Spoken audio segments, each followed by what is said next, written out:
Good morning students. আজকে তোমাদের class 8-এর যে অঙ্কের ডিজিটাল ক্লাস হচ্ছে, সেখানে তোমাদের অঙ্কের পাঠ্য বইয়ের অন্তর্গত 19 নম্বর যে অধ্যায়টি আছে, যেটির নাম হচ্ছে সমীকরণ গঠন ও সমাধান। সমীকরণ গঠন ও সমাধান এই নামাঙ্কিত 19 নম্বর যে অধ্যায়টি আছে, সেটি নিয়ে আমি তোমাদের সাথে একটু আলোচনা করব। যদিও এই অধ্যায়ের অন্তর্গত অঙ্কগুলি বা কীভাবে করতে হয় সেটা তোমরা অলরেডি জানো, কারণ আগের ক্লাসে কিছুটা হয়তো তোমরা করেছো। সমীকরণ গঠন করা বা সমাধান করা, সেগুলো তোমরা কিছুটা হলেও জানো। তাও আমরা নতুন করে আবার এই চ্যাপ্টারটি আজকে আলোচনা করব। তো সমীকরণ গঠন এবং সমাধান সম্পর্কে আলোচনা করার আগে অল্প করে আমাদের কিছু জিনিস জেনে রাখতে হবে। প্রথমেই যে প্রশ্নটি আসে, চ্যাপ্টারের যে নামটা দেওয়া আছে সমীকরণ গঠন ও সমাধান, তো এই নামটার মধ্যে সমীকরণ যে টার্মটি দেওয়া আছে সেটি আগে আমাদের বুঝতে হবে কী জিনিস। আমরা অল্প বিস্তর সমীকরণ সম্পর্কে ধারণা নিয়েই আছি আশা করি, তথাপি প্রথমেই আমরা একটু জেনে নিই যে সমীকরণ জিনিসটা কী। সমীকরণ বলা হচ্ছে যে একটি সমান চিহ্নের দ্বারা সম্পর্কযুক্ত দুটি পৃথক সংখ্যামালাকে, আবার বলি, একটি সমান চিহ্ন দ্বারা সম্পর্কযুক্ত দুটি পৃথক সংখ্যামালাকে সমীকরণ বলা হবে যদি সেই বীজগাণিতিক সংখ্যামালার অন্তর্ভুক্ত অজ্ঞাত চলরাশিটির একটি মাত্র মানের জন্যই সমান চিহ্নের দুই দিকে থাকা দুটি সংখ্যামালার মান সমান হয়। এটা একটা বিরাট বড় একটা লম্বা বাক্য বললাম, তো এটার অর্থটা কি দাঁড়ায় যদি ভেঙে বলা যায়? বলা হচ্ছে যে সমীকরণ মানে বলছে যে সংখ্যামালা কী জিনিস তোমরা জানো, যে কিছু ধ্রুবক রাশি, কিছু অজ্ঞাত রাশি নিয়ে একটা সংখ্যামালা তৈরি হয়, তাদের মধ্যে গুণ, ভাগ, যোগ, বিয়োগ ইত্যাদি প্রয়োগ করে একটা সংখ্যামালা তৈরি হয়। তা বলছে যে দুটো আলাদা আলাদা সংখ্যামালার মধ্যে সমান চিহ্ন দ্বারা সম্পর্ক করা আছে, অর্থাৎ একটা সংখ্যামালা ইজুকাল টু আরেকটা সংখ্যামালা। এই আকারের একটা সম্পর্ককে সমীকরণ তখনই বলবো যখন ওই বীজগাণিতিক সংখ্যামালার অন্তর্ভুক্ত অজ্ঞাত চলরাশিটির একটা মাত্র নির্দিষ্ট মানের জন্য সমান চিহ্নের দুপাশে, অর্থাৎ বাম পক্ষ এবং ডান পক্ষের একই মান পাওয়া যাবে, তখন ওটাকে সমীকরণ বলা হবে। যদি অজ্ঞাত রাশি বা চলরাশিটি একাধিক মানের জন্য সমান হয় তাহলে কিন্তু সেটা আর সমীকরণ হবে না। তো এটা তো গেল সমীকরণ কাকে বলে। এবার এই অধ্যায়ের অঙ্কগুলি কিভাবে আমরা সমাধান করব, এখানে কিছু প্রশ্নের অঙ্ক দেওয়া থাকবে। পাটিগণিতে যেগুলোর সাথে তোমরা পরিচিত, কিছু প্রশ্নের অঙ্ক দেওয়া থাকবে, একটা সমস্যার কথা বলা থাকবে ভাষায়। সেখান থেকে আগে তোমাকে খুঁজে বার করতে হবে অজ্ঞাত রাশি কোনটা। সেটা কি করে পাবে না, যেই জিনিসটা নির্ণয় করতে বলবে প্রশ্নে সেটি হচ্ছে সাধারণভাবে অজ্ঞাত রাশি। যাই হোক, অজ্ঞাত রাশি আগে খুঁজে বার করতে হবে। অজ্ঞাত রাশিটিকে এক্স, ওয়াই, জেড, ডাব্লিউ যে কোনো একটা লেটার দিয়ে ধরে নিতে হবে, যে ধরি অমুক হলো এক্স, এরকম ধরে নিলে এবার ভাষায় যে সমস্যাটি দেওয়া আছে সেটিকে গাণিতিক আকারে প্রকাশ করতে হবে সমীকরণের মাধ্যমে। প্রকাশ করার পর সেইখান থেকে সমাধান করে অজ্ঞাত রাশি অর্থাৎ এক্স বা ওয়াই যা ধরে নিয়েছো সেটার মান বার করতে হবে। এই পদ্ধতি অনুযায়ী প্রতিটি অঙ্ক করে যেতে হবে, তবে সমাধান পাওয়া যাবে। তা আমি এখানে যেটা করব তোমাদের জন্য সেটা হচ্ছে যে এখানে বিশেষ কোনো ফর্মুলা নেই। মূল চ্যাপ্টার সম্পর্কে বক্তব্য বলতে এইটি বলার ছিল, সেটা বললাম। এবার আমি কিছু অঙ্ক তোমাদেরকে করে দেখিয়ে দেবো, সেগুলি তোমরা বুঝে নাও। বুঝে নিয়ে তারপরে তোমরা তোমাদের পাঠ্য বইয়ের যে অনুশীলনী আছে সেখানকার অঙ্কগুলি প্রতিটি অভ্যাস করবে। ঠিক আছে, তাহলে এখন দেখা যাক প্রথম যে প্রবলেমটি আমি লিখেছি বা প্রথম যে অঙ্কটি আমি লিখেছি এখানে, সেটিতে কি বলা আছে? প্রশ্নটা বলেছে যে দুটি ক্রমিক সংখ্যার বর্গের অন্তর 25 হলে সংখ্যা দুটি নির্ণয় করো। দুটি ক্রমিক সংখ্যার বর্গের অন্তর 25 হলে সংখ্যা দুটি নির্ণয় করো। তাহলে দেখো এখানে কি নির্ণয় করতে বলেছে না, সংখ্যা দুটি নির্ণয় করতে বলেছে। তাহলে আমি কি করব, অজ্ঞাত রাশি কিন্তু এখানে দুটো বলছে, অ্যাকচুয়ালি অজ্ঞাত রাশি দুটি না, একটি, কারণ দুটি ক্রমিক সংখ্যা বলা আছে। ক্রমিক সংখ্যা কাকে বলে তোমরা নিশ্চয়ই জানো, যেমন 3,4 এরা হচ্ছে ক্রমিক সংখ্যা, 11, 12 এরা হচ্ছে ক্রমিক সংখ্যা, অর্থাৎ পরপর দুটি ধনাত্মক পূর্ণ সংখ্যা, পরপর দুটি স্বাভাবিক সংখ্যা, এরা হচ্ছে ক্রমিক সংখ্যা, পরপর যে দুটো সংখ্যা। তা এই দুটি ক্রমিক সংখ্যার মধ্যে কোনো একটি যদি আমি নির্ণয় করতে পারি তাহলে তারপরেরটা আমি অটোমেটিক্যালি পাবো। তাহলে আমি কি করব, এখানে আমার অজ্ঞাত রাশি হচ্ছে একটি সংখ্যা দুটির মধ্যে, তা আমি সেটিকে x ধরে নেব। তাহলে লিখে ফেলো প্রথমে যে ধরি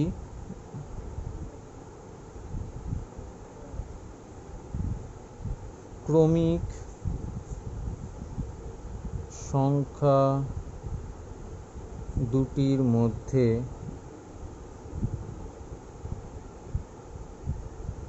প্রথমটি x, তাহলে প্রথমটাকে আমি x ধরে নিলাম। অতএব দ্বিতীয় সংখ্যাটি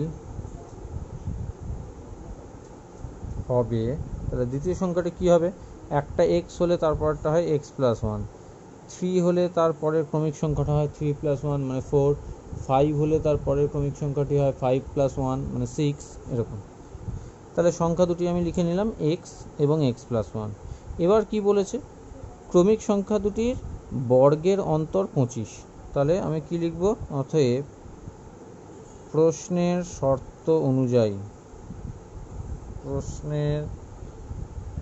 শর্তানুযায়ী কি লিখতে পারি, ক্রমিক সংখ্যা দুটির বর্গের অন্তর, তাহলে বড় সংখ্যার বর্গ বিয়োগ ছোট সংখ্যার বর্গ সমান 25। তাহলে এখান থেকে এবার সমাধান করো। x + 1 এর হোল স্কোয়ার মানে তোমরা জানো x² + 2x + 1, তার সাথে আছে -x²। x² থেকে -x² কেটে যাবে, তাহলে পড়ে থাকবে 2x + 1 সমান 25। আচ্ছা, এক্ষেত্রে বলি, এই ধরনের তোমরা কিছুটা জানো, তাও বলে রাখি যে এই ধরনের সমীকরণগুলি সমাধান করতে গেলে অজ্ঞাত রাশির মান যেহেতু বার করতে হবে, সেহেতু আমাদের টার্গেট থাকবে সমীকরণটিকে সরল আকারে নিয়ে যাওয়া। কীরকম সরল আকারে, যাতে সমীকরণের বাঁ দিকে থাকবে অজ্ঞাত রাশি, শুধুমাত্র অজ্ঞাত রাশি, আর ডান দিকে থাকবে ধ্রুবক সংখ্যাগুলি। যত অজ্ঞাত রাশি থাকবে সব কটাকে বাঁ দিকে নিয়ে আসতে হবে এবং ধ্রুবক রাশিগুলোকে ডান দিকে নিয়ে যেতে হবে, তবেই আমরা সহজে অজ্ঞাত রাশি বা x বা y এর মান বার করতে পারবো। তাহলে 2x + 1 সমান 25, তাহলে 1টাকে ডান দিকে নিয়ে যাব, তাহলে 2x = 25 - 1 বা 2x = 24 বা x = 24/2, অতএব x = 12।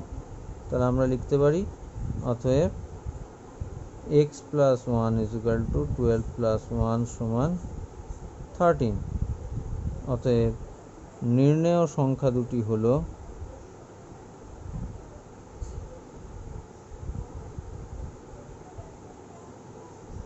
হলো 12, 13। বোঝা গেছে? নেক্সট আসি 2 নম্বর যে অঙ্কটি, সেখানে কি বলা আছে, কোন সংখ্যার দ্বিগুণের সঙ্গে 15 যোগ করলে 2 অঙ্কের বৃহত্তম পূর্ণ সংখ্যা পাওয়া যায়। কোন সংখ্যার দ্বিগুণের সঙ্গে 15 যোগ করলে 2 অঙ্কের বৃহত্তম পূর্ণ সংখ্যা পাওয়া যায়। তাহলে কোন সংখ্যার বলেছে, তাহলে সংখ্যাটি আমাকে x ধরে নিতে হবে, কারণ সেটি হচ্ছে অজ্ঞাত রাশি। তাহলে লিখে ফেলো ধরি সংখ্যাটি এক্স, সংখ্যাটি এক্স ধরছি, তোমরা ওয়াই বা জেড যে কোনো কিছু ধরতে পারো। ধরি সংখ্যাটি এক্স, অতএব এই কথাটা প্রতি ক্ষেত্রে লিখে নেবে। প্রশ্নের শর্তানুযায়ী কি বলেছে, শর্তটা কি, কোন সংখ্যার দ্বিগুণের সঙ্গে, সংখ্যাটি যদি এক্স ধরি তাহলে তার দ্বিগুণ 2x দ্বিগুণের সঙ্গে 15 যোগ করলে, যোগ 15, এক্স যদি সংখ্যাটি হয় তার দ্বিগুণ মানে 2x, তার সাথে 15 যোগ, তাহলে +15 যোগ করলে কি পাওয়া যায়, 2 অঙ্কের বৃহত্তম পূর্ণ সংখ্যা। তাহলে ইকুয়াল টু কত হবে, 2 অঙ্কের বৃহত্তম পূর্ণ সংখ্যা মানে 99। এবার সমাধান করো। বলেছিলাম যে অজ্ঞাত রাশি বাঁ দিকে থাকবে, ধ্রুবকগুলো ডান দিকে, তাহলে 15টা চলে যাবে ডান দিকে, তাহলে এক্স ইকুয়াল টু 2 দিয়ে ভাগ হয়ে যাবে, বিয়োগ করলে কত হয় 84/2 বা এক্স ইকুয়াল টু 42। অতএব নির্ণেয় সংখ্যাটি হলো 42। ঠিক আছে, নেক্সট দেখো 3 নম্বর অঙ্ক বলছে একটি সংখ্যার অর্ধেক সংখ্যাটির 1/5 অংশের থেকে 6 বেশি হলে সংখ্যাটি কত। একটি সংখ্যার অর্ধেক, তাহলে অজ্ঞাত রাশি হচ্ছে সংখ্যাটি, একটি সংখ্যা অজ্ঞাত রাশি, তাহলে সেটাকে এক্স ধরে নেব। তাহলে এক্স এর অর্ধেক সংখ্যাটির 1/5 অংশ, অর্থাৎ এক্স এর 1/5 অংশের থেকে 6 বেশি, তাহলে সংখ্যাটি কত। তাহলে লেখো ধরি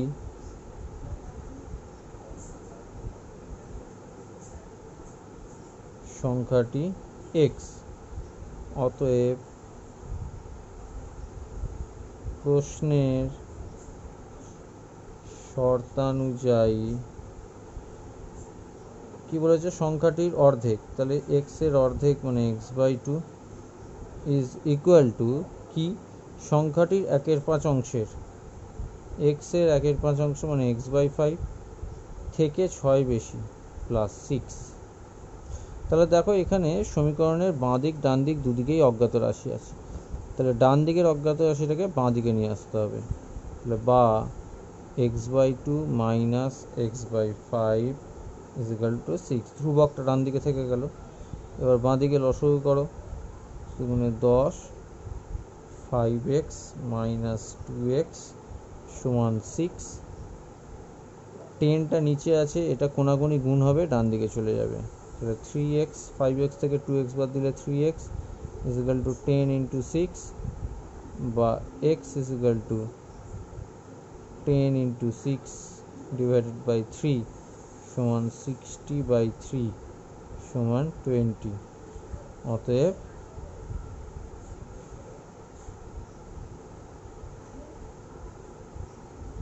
নির্ণেয় সংখ্যাটি হলো 20। ঠিক আছে, নেক্সট নাম্বার 4, 4 নম্বর অঙ্ক কি বলেছে, বিতান ও রিভু দুই বন্ধুর মধ্যে বিতানের কাছে রিভুর 4 গুণ টাকা আছে। বিতান রিভুকে 30 টাকা দিলে উভয়ের টাকা সমান হয়, তাহলে কার নিকট কত টাকা আছে। দেখো এখানে দুটো জিনিস বার করতে দিয়েছি, বিতানের কাছে কত টাকা আছে, রিভুর কাছে কত টাকা আছে, দুটো বার করতে দিয়েছি, কিন্তু আমরা একটাকে অজ্ঞাত রাশি ধরে করব, যেটা বেরোবে সেটা থেকে আরেকটি অজ্ঞাত রাশি বার করব।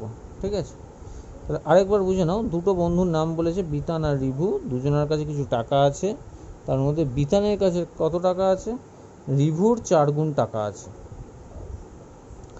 বিতান রিভুকে 30 টাকা দিলে উভয়ের টাকা সমান হয়ে যায়। তাহলে প্রথম লাইনটা খেয়াল করো, বিতানের কাছে রিভুর 4 গুণ টাকা আছে, তাহলে রিভুর টাকাটাকে যদি আমি x ধরে নিই তাহলে বিতানের টাকা হবে 4x। ঠিক আছে, তাহলে সেইভাবে আমরা করব। ধরি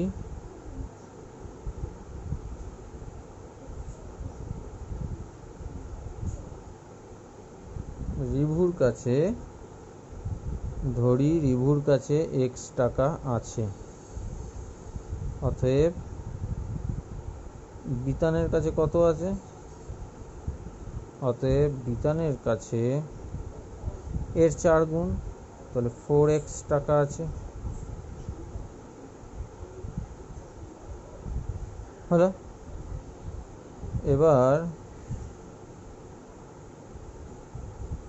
প্রশ্নের শর্ত অনুযায়ী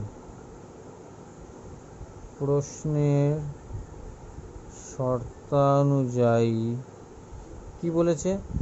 বিতান রিভুকে 30 টাকা দিলে উভয়ের টাকা সমান হয়। তাহলে বিতানের কাছে আছে 4x টাকা, রিভুর কাছে আছে x টাকা। তাহলে বিতান যখন রিভুকে 30 টাকা দিচ্ছে, তার মানে বিতানের কাছে 30 টাকা কমে যাচ্ছে। তাহলে 4x মাইনাস 30, এটা কার সাথে সমান হবে না? এই 30 টাকা যে রিভুকে দিল, তাহলে রিভুর টাকা হয়ে গেল এখন x প্লাস 30। এই দুটো পরস্পর সমান। আবার বলি, প্রথমে বিতানের কাছে ছিল 4x টাকা, রিভুর কাছে ছিল x টাকা। বিতান যখন রিভুকে 30 টাকা দিল, তাহলে এর 30 টাকা কমে গেল আর রিভুর 30 টাকা বেড়ে গেল। এখন এই দুটো সমান হলো। তাহলে সমাধান করো। এক্সগুলোকে বাঁ দিকে নিয়ে এসো আর ধ্রুবকগুলোকে সব ডান দিকে।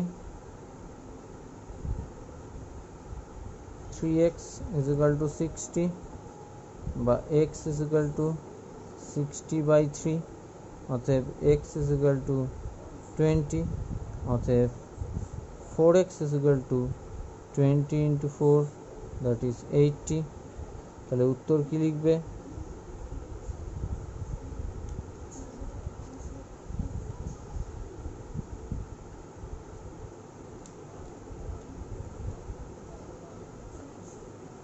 তাহলে উত্তর লিখবে, অতএব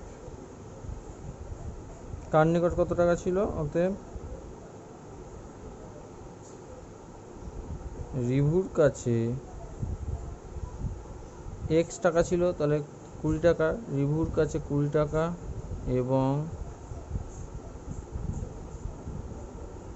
বিতানের কাছে 4x ছিল, তাহলে 4x মানে 80, বিতানের কাছে 80 টাকা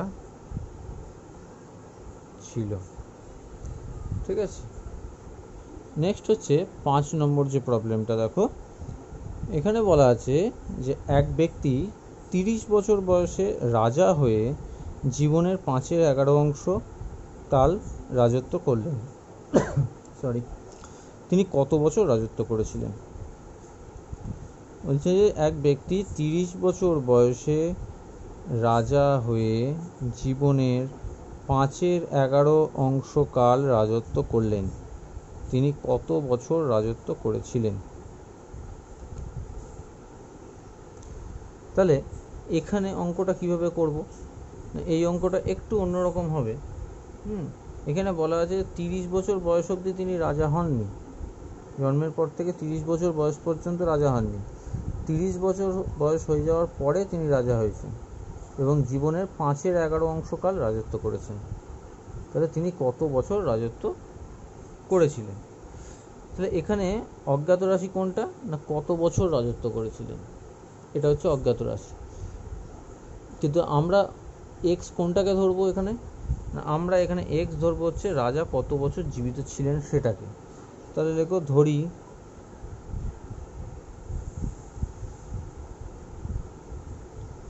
রাজা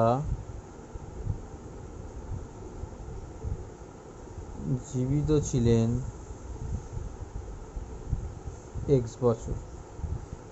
জীবিত ছিলেন কত বছর সেইটা যদি আমি বার করে নিতে পারি, তাহলে এখানে বলাই আছে যে জীবনের 5/11 কাল রাজত্ব করেছিলেন। তাহলে কত বছর জীবিত ছিলেন সেটা বার করতে পারলে তার 5/11 করলেই আমরা পেয়ে যাব কত বছর রাজত্ব করেছিলেন। ঠিক আছে, ওই জন্য রাজা জীবিত ছিলেন কত বছর সেটাকে এক্স ধরে নিলাম। এবার কি বলা আছে, রাজা তার জীবনের 5/11 কাল রাজত্ব করেন। যেহেতু রাজা তার জীবনের 5/11 কাল রাজত্ব করেন, অতএব তাহলে তিনি জীবনের কত অংশ রাজত্ব করেননি? অতএব তিনি জীবনের 1-5/11 মানে 6/11 অংশকাল রাজত্ব করেননি। কত বছর রাজত্ব করেননি সেটা কেন বার করছি না, এখানে দেওয়া আছে 30 বছর রাজত্ব করেননি। 30 বছর বয়সে রাজা হয়েছেন মানে প্রথম 30 বছর রাজত্ব করেননি। তাহলে কি পেলাম? তিনি জীবনের 6/11 অংশকাল রাজত্ব করেননি।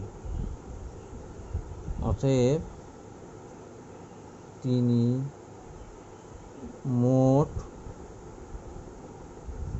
6x/11 এত বছর রাজত্ব করেননি।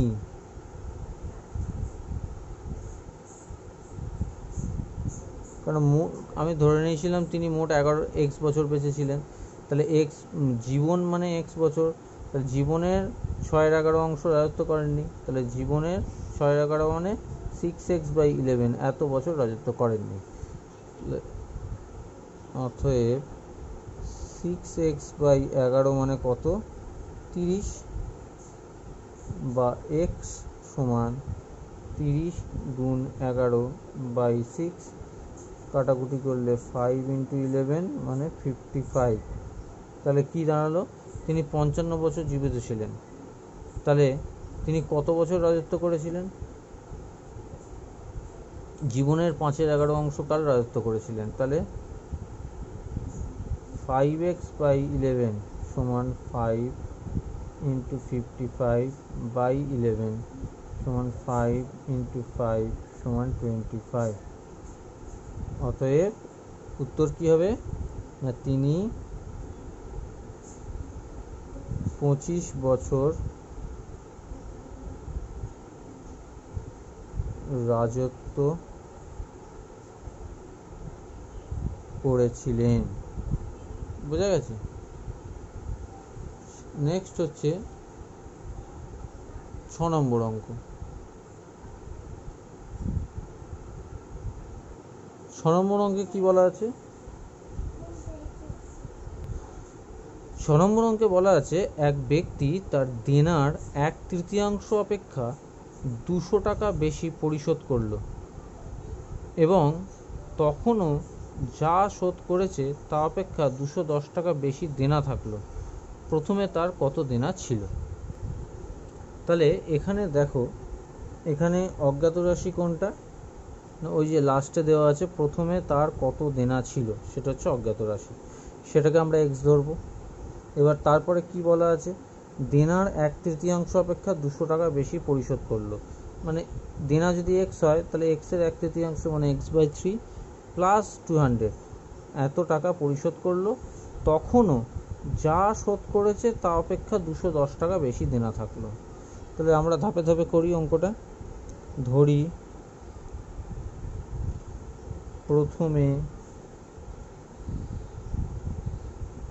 দেনা ছিল x টাকা, ঠিক আছে? তাহলে প্রথমে সে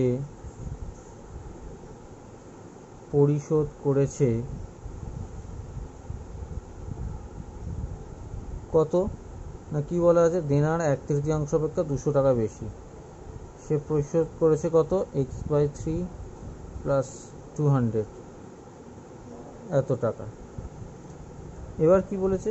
তখনও যা শোধ করেছে তা অপেক্ষা 210 টাকা বেশি দেনা থাকলো। তাহলে এখন দেনা বাকি, এখন দেনা বাকি কত? বলছে তখন যতটা শোধ করেছিল অর্থাৎ এই অ্যামাউন্টটা, সেটা প্লাস 210 টাকা এত দেনা বাকি। তাহলে দেনা বাকি কত? x/3 প্লাস 200 প্লাস 210 সমান x/3 প্লাস 410 টাকা। তাহলে মোট দেনা ছিল এক্স টাকা, তার মধ্যে এই অংশটা শোধ করা হয়ে গেছে x/3 প্লাস 200। এখনও বাকি আছে কত? x/3 প্লাস 410, এটা বাকি আছে। তাহলে আমি কি বলতে পারি? মোট দেনা x ইকুয়াল টু এটা প্লাস এটা, এই দুটোর যোগফল। অতএব প্রশ্নের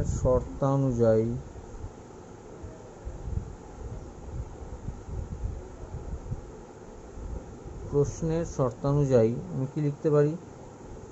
x/3 plus 200 plus x/3 plus 410 সমান x, বা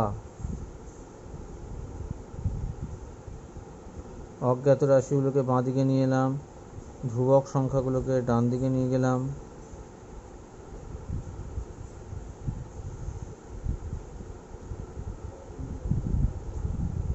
লসাগু করলে কত হবে?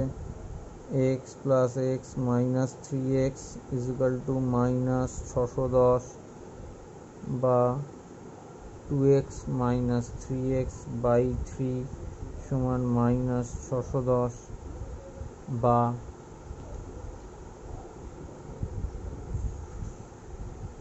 মাইনাস এক্স বাই 3 সমান মাইনাস 610, মাইনাস মাইনাস কেটে যাবে দুদিকে, তাহলে এক্স সমান কত? কোণাগুণি গুণ হয়ে যাবে, গুণ এত সমান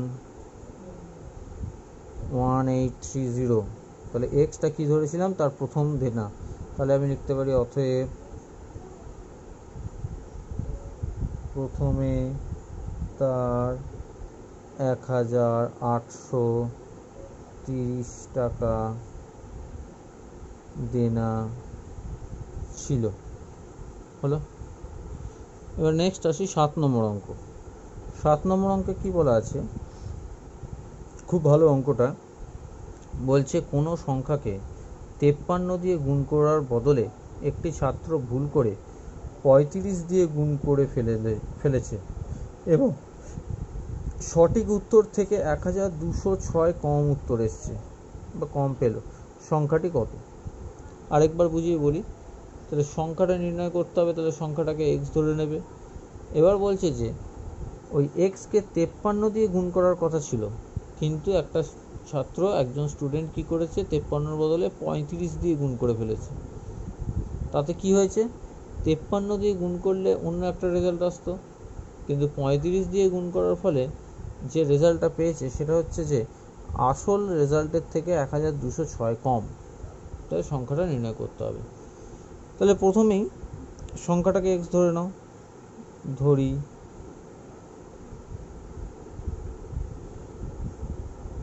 সংখ্যাটি হলো এক্স। অতএব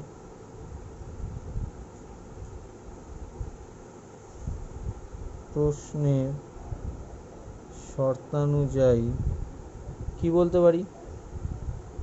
দেখো, আসল যে সংখ্যা দিয়ে গুণ করার কথা ছিল সেটা দিয়ে আগে গুণফলটা বার করতে হবে, সেখান থেকে ভুল সংখ্যা দিয়ে করা গুণের গুণফল বিয়োগ করতে হবে, কারণ উত্তরটা কম এসছে বলেছে, সেই জন্যই বড় থেকে ছোট বাদ দিতে হবে। তাহলে মূল অরিজিনাল সংখ্যা দিয়ে গুণ করে যে গুণফল সেটাকে আগে লিখতে হবে। তাহলে অরিজিনাল সংখ্যা ছিল 53, তাহলে 53 দিয়ে এক্সকে গুণ করলে হয় 53x, বিয়োগ ভুল করে করা হয়েছে 35 দিয়ে গুণ, তাহলে 35x, এই বিয়োগফল সমান কত? 1206। এবার হিসাব করো, 53 থেকে 35 বাদ দাও,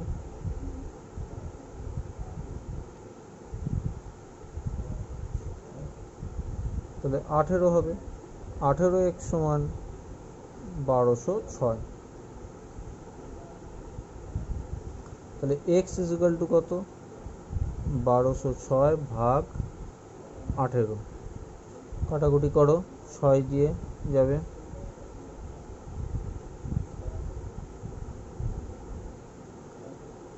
আবার 3 দিয়ে কাটবে, 3 6 18, 3 7 21, তাহলে 67। অতএব নির্ণেয় সংখ্যাটি হলো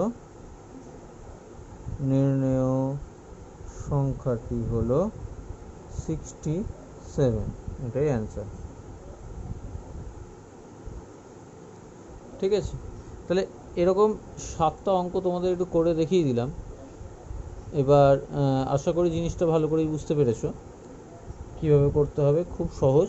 তোমরা তোমাদের বইয়ের অনুশীলনীর অঙ্কগুলো সমাধান করবে এবং ছবি তুলে আমাকে হোয়াটসঅ্যাপে পাঠাবে। আমি কোথাও যদি কিছু ভুলভ্রান্তি থাকে সেটা আমি তোমাদের জানিয়ে দেবো। ঠিক আছে, এবং চেষ্টা করব আরও যদি কিছু অঙ্ক তোমাদের করে দেওয়া যায় সেটা চেষ্টা করব, কিন্তু তোমরা বাড়িতে প্র্যাকটিস করো টেক্সট বই থেকে। ঠিক আছে, তাহলে আজকে এই পর্যন্তই থাক।